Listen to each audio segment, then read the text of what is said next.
Hey guys, what's going on? Code here, coming to you with another overview. Yeah, I'm in video recording mood, and I thought why not give the Antidote a first look. Synapse Antidote, the new synthesizer available in the Rack Extension store, is a powerhouse when it comes to making epic trance and electro house stuff. I've got two instances running here. One is playing a typical deadmau5 kind of 8th chord progression.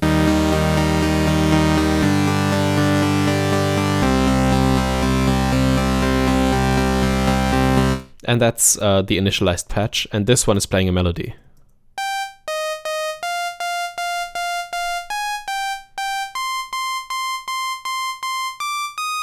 And now I'm just going to spend about 10 minutes playing around with those. So if you get tired of that or if that bores you, then feel free to switch away. But I'm just going to build a couple of patches here and show you how easy it is to create that kind of stuff within this synthesizer, because I think it's absolutely great for this kind of music.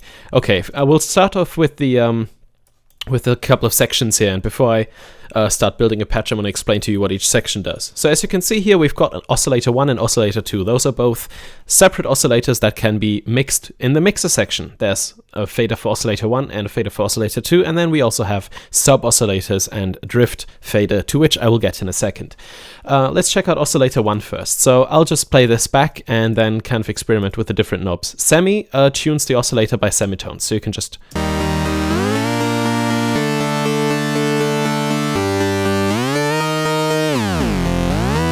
Yeah, you can tune by semitones. Fine allows you to tune by cent, so that's hundredths of one half tone.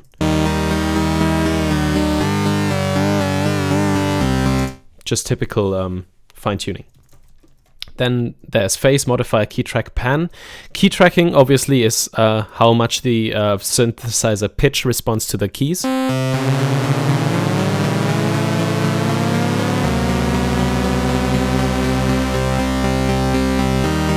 And pan is pretty much self-explanatory. Allows you to pan the sound. Now what's really interesting about these oscillators is that they don't just have one voice, but they have several. Wow. Okay, they have what's called the count menu here. That's count and that's voice count. So you've got off, which doesn't really make any sense for this oscillator to be off, but there's voices from 1 to 12. And listen what happens if I increase these voices.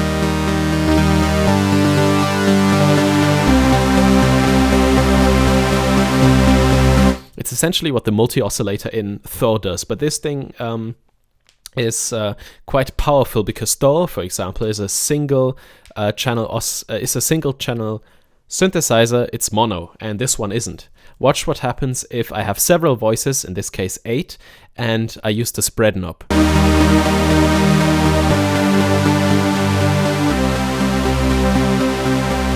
Beautiful, isn't it? It will instantly spread those voices over the stereo spectrum. So it's instantly possible, like possible in an instance, to just create these huge, rich, trance arpeggio kind of sounds within seconds.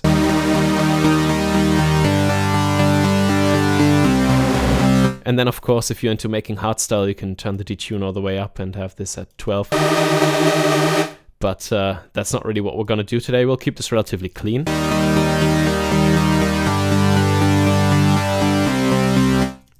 And this is our one oscillator. Now the oscillator also has several waveforms. We've got analog saw, digital saw, pulse, sine triangle, saw triangle, noise, and ring wave. And with each of these waveforms, the modifier knob does something different. So if I just go back to one voice here and have that in the middle, and play that back, one voice I mean, and then play with the modifier,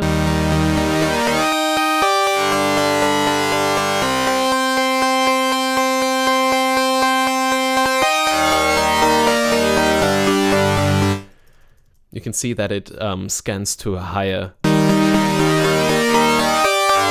waveform, which allows for some nice movement. I can imagine some pretty sick dubstep basses coming out of this thing. Digital saw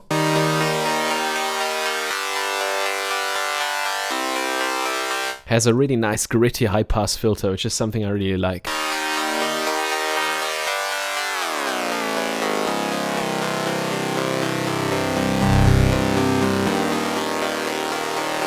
It sounds so nice and gritty, I love it. Pulse is basically just a PWM.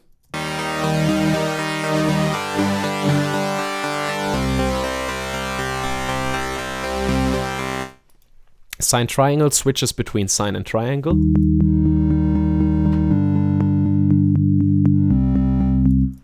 And saw triangle switches between saw and triangle. Which is pretty cool. Then noise, we've got noise. And in this case, the modifier is a high-pass filter. Or a color knob, depends on what you want to call it. And ring wave is pretty cool.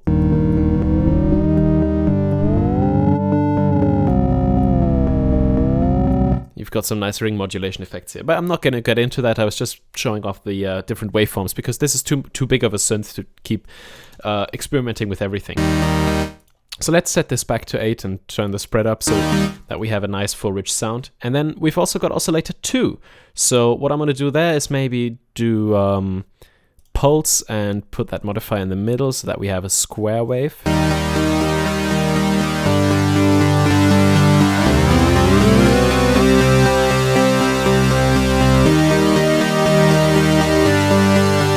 And instantly you can hear it delivers a beautiful, rich, full sound. Now, the sub faders are something that's really cool because they are set up to a second sub oscillator that has the same settings as the first one, but is 1 octave or 2 octaves lower. And listen when I bring in this sub oscillator.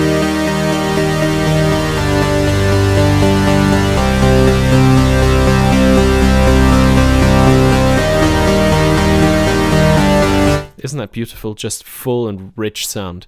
And then what's special about the synthesizer is that it has drift. And drift is something that's really cool. It kind of emulates how old analog synths would behave. For example, if they were stored, that's the metaphor or the example that Matthias Hegström-Gerd used at the producers conference in Berlin. If you left the synth in an environment where it's very, very wet and cold for a long time. So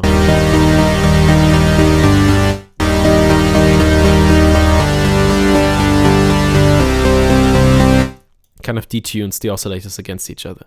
Okay, so I'm going to turn these sub oscillators off because I don't want the richness in the bottom end at the moment. Yeah, let's move on. We've got 2 LFOs, which are capable of being both synced and free running. And we've also got different LFO shapes: sine, triangle, ramp up, down, square. You know, all that stuff that's very much known from other synthesizers. What I really like are these flashing lights, and I'm just somebody who likes flashing and blinking lights. Okay, modulation matrix is pretty self-explanatory. You got your sources and also your destinations. And what I think is really cool in this case, for example, if we use the mod envelope, which is down here on the right, if we use the mod envelope to modify pitch, then we don't have to select oscillator 1 pitch, oscillator 2 pitch. What we can do is just pitch coarse, and that's a global synthesizer parameter. So put the sustain to 0, the release to 0, and the decay to a couple of milliseconds, and then we instantly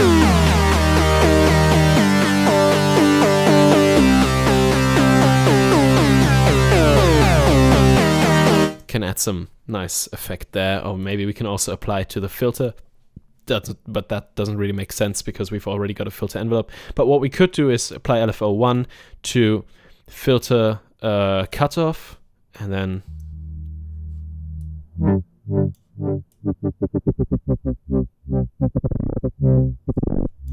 instant dubstep. So yeah, that's your basic modulation matrix, and it works as with every synth. Yeah. The Arpeggiator I can't tell you anything about because I haven't experimented with it yet. Let's just try doing that. So up. Okay, it works just like the Arpeggiate in Reason. I'm hitting notes on my keyboard right here.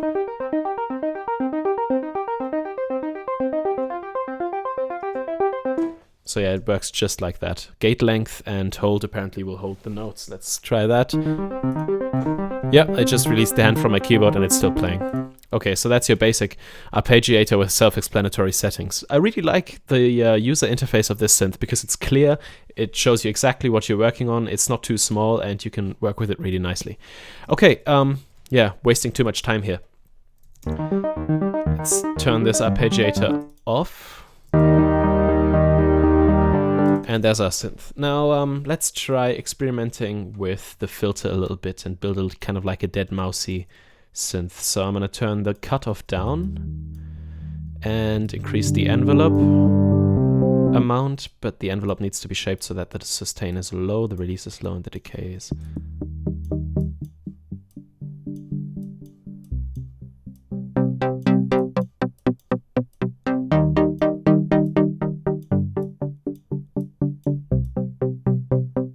Okay, sounds really nice. So let's try working with a couple of effects here. We've got the effect section down here, and first of all, I would like to show you, if you flip the rack around, it's also got external inputs. And oh yeah, it's really interesting. On the back it says what the modifier does with the different oscillators. Analog saw apparently a sync frequency offset. Okay, there's no way I could have known that. Pulse width, sine triangle mix ratio, noise color. Okay, I guess I was relatively right. Okay, but what I wanted to direct your attention to is the external input that you see here, left and right. So you can actually route a signal into this synthesizer, and you can use the effects there, which is something that's really cool, because I think the onboard effects on this one are actually quite nice. Okay, so we start off with EQ and bass. If I activate that, basically we have an EQ with low gain, mid frequency, mid Q, mid gain, high gain, and bass frequency and bass amount. So if I just add some bass to this.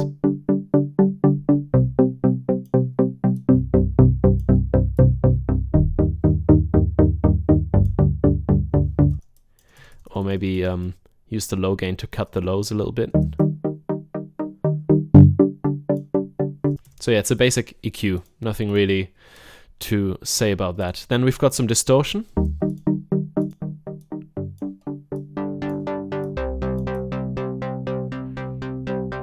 Which has two types, overdrive and grunge, and I'm just going to experiment with those a little bit, because I don't really, yeah, as I said, I didn't really have the time to get into working with these details.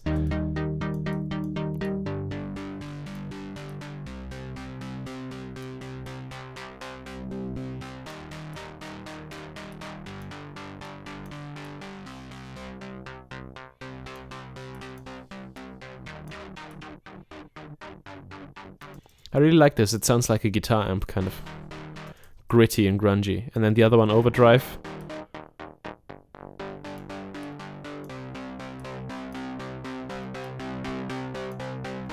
So yeah, your basic distortion right there. Then we've got a phaser.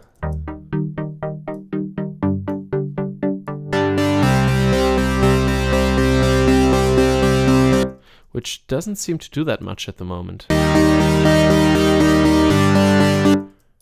Rate feedback.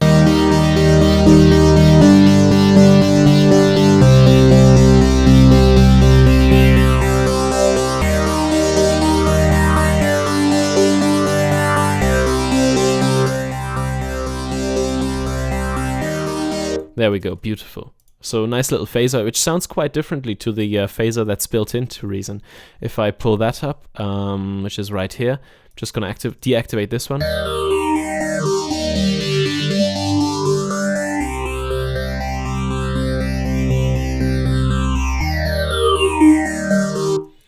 And now in comparison, the other one.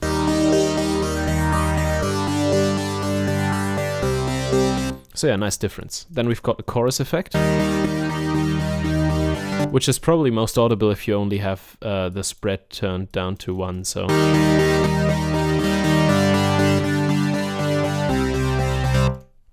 that's your basic chorus, and yeah, chorus. Then we've got some delay, and you can set the rate for both the left and the right channel, which is really awesome. There's simple delay and ping pong delay.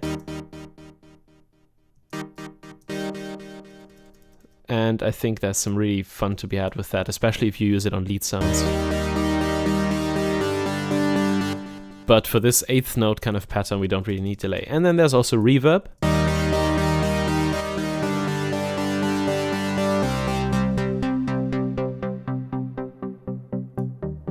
Which I think the reverb in this is actually quality. It's perfect for big ass synth sounds.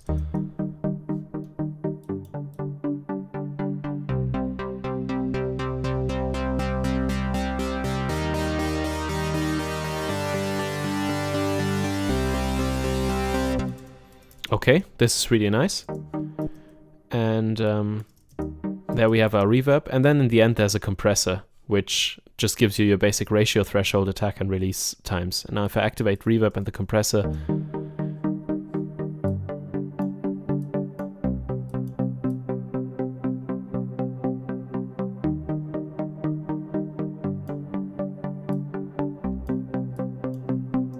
gives a really, really thick signal, which is something I quite like, I gotta say. Okay, so there's our basic overview of the synth. Yeah, what did I forget? There's a mod envelope where you can directly set up the target. So as I said, in the modulation matrix you can do it, but apparently this also has a target selector. So do both LFOs, which are capable of running independently from each other. And then for the filter, of course, you've got different filter types. You've got low-pass filters with 1 to 4 poles, and you've got bandpass and high-pass and diode ladder. And diode ladder is something I never tried out. Let's try that.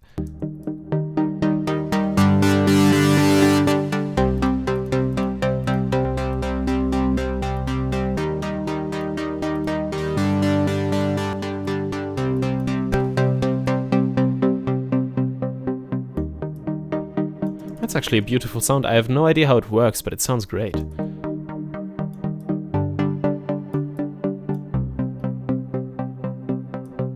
Beautiful. And yeah, let's see how quickly we can get a big lead synth going here. This is just an experiment, but as I said, I've got a little melody.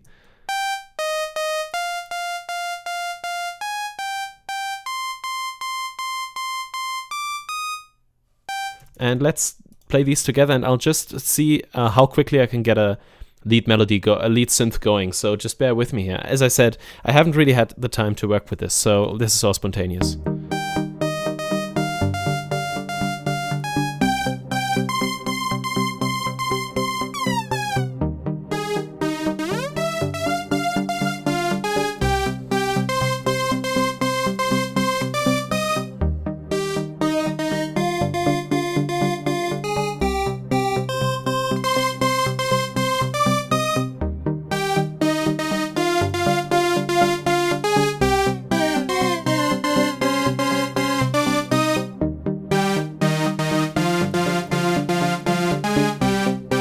Actually, let's go for a combination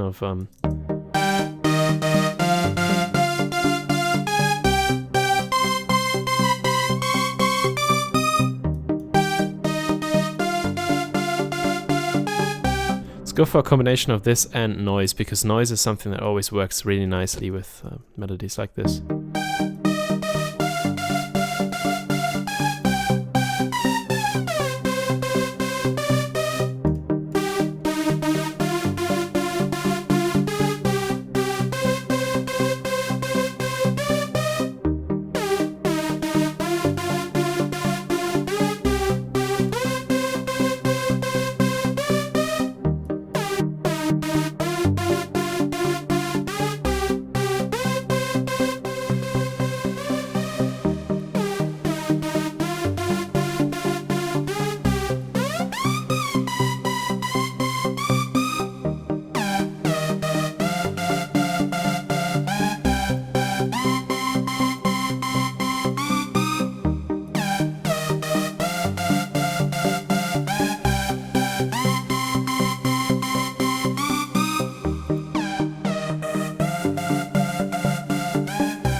I gotta say, I'm actually really impressed. It's a lot of fun having this spread knob, because from Thor I'm not used to getting stereo sounds instantly, and then being able to just add this reverb real quickly, and also the compressor is actually a lot of fun.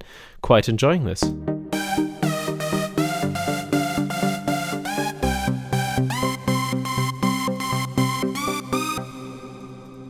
So yeah, that was my little overview of the Synapse Antidote rack extension. I hope I didn't bore you guys too much, but as I said, I was kind of like in a recording mood, and I thought, why not share my first experiences. So yeah, rack extension Antidote, it's currently available at an introductory price of under €100, I believe. I think the final price is going to be 119, although I do not give my guarantee on that, as always, because I try to just recall that from memory, and my memory tends to be wrong from time to time. So yeah, thanks for watching. As always, if you enjoyed this video, make sure to subscribe and also follow me on Twitter. I am @DorianCodeMusic. And yeah, hope you enjoyed. And Dorian Code out. See you next time.